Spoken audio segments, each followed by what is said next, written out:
तू कल चला जाएगा तो मैं क्या करूँगा, तू याद बहुत आएगा तो मैं क्या करूँगा। एकदम करना है, समझ गए। समय जो चला जाएगा उससे पहले जो है आपको दूसरा चैप्टर खत्म कर देना है। देखिए आज हम जो पढ़ेंगे वो पढ़ेंगे बहुपद मतलब पॉलिनोमियल, ठीक है। तो अब देखिए पॉलिनोमियल में क्या क्या पढ़ना है। सबसे पहले अब हम लोग ये देखते हैं क्या होता है, ठीक है। देखिए यहाँ पे चर दे रखा है। चर का मतलब समझ में आ रहा है जी, क्या? वेरिएबल मतलब जो वही जो मानते हैं X Y Z A B C मानते हैं ना, माना कि ए माना कि बी माना कि सी, ये सब क्या है? चर राशि ही तो है, यही हुआ ना चर जी। अब देखिए उसके बाद दूसरा कहता है अचर। तो अचर क्या है? Fixed quantity. फिक्स्ड क्या? 1 2 3 4 5 6, अरे 1 2 का 4 बताए थे ना जी। तो ये ई क्या हो गया? अचर हो गया। अब आगे देखिए कहता है चर के गुणांक। अब देखिए बाबू तीसरा पॉइंट है चर के गुणांक। ये गुणांक क्या हुआ? यहां देखिए 2x 5y, ई जो बाबू चर के पहले जो होता है ना यही तो हो गया गुणांक। इसी को तो कहते हैं क्या? गुणांक। समझ गए। अब देखिए अगला पॉइंट समझते हैं, ऋणेतर घातांक। इसका क्या मतलब हुआ?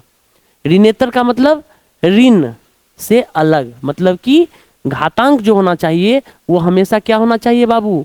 पॉजिटिव होना चाहिए।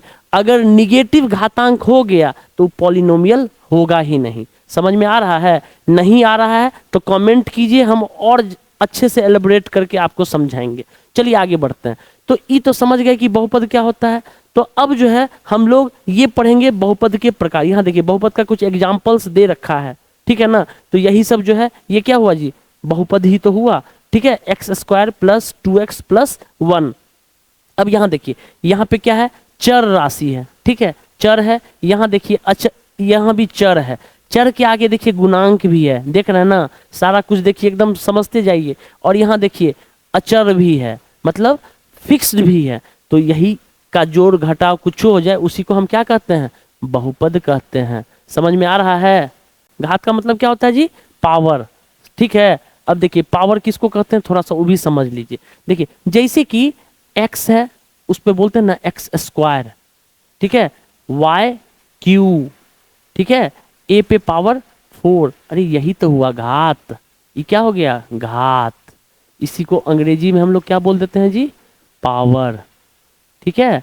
और ये निचल का जो हो गया उसको क्या बोलते हैं?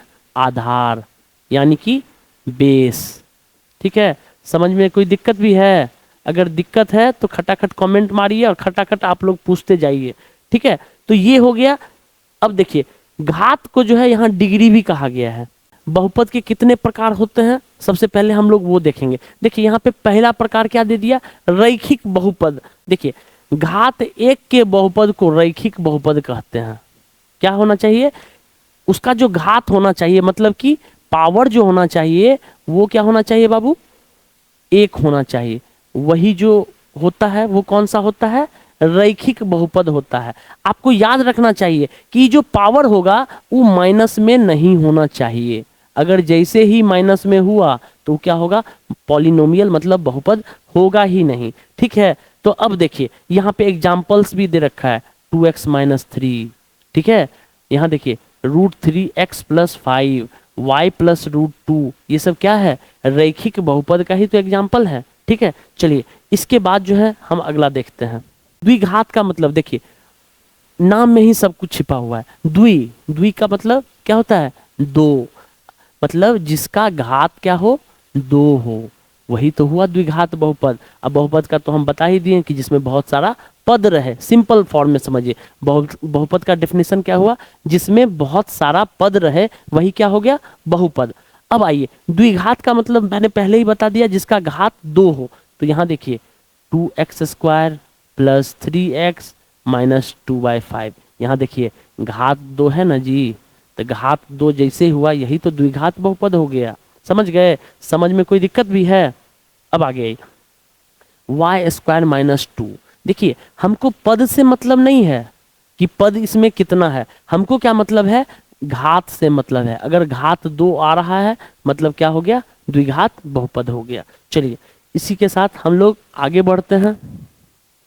त्रिघात का मतलब क्या होता है, त्रि का मतलब 3, त्रि का मतलब जी 3, और घात मतलब जिसका घात 3 रहे वो कौन सा हो जाएगा, त्रिघात बहुपद। यहां देखिए अब 2 माइनस एक्स क्यू, यहाँ पे देखिए घात कितना है बाबू, 3 है, क्या हो गया मतलब त्रिघात बहुपद।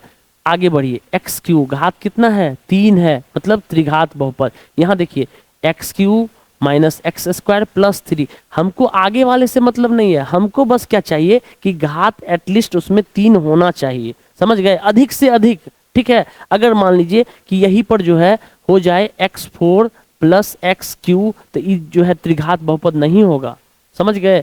मतलब अधिकतम घात की संख्या जो होनी चाहिए कितनी होनी चाहिए, 3 होनी चाहिए। ठीक है, तभी हम उसको क्या बोलेंगे, त्रिघात बहुपद।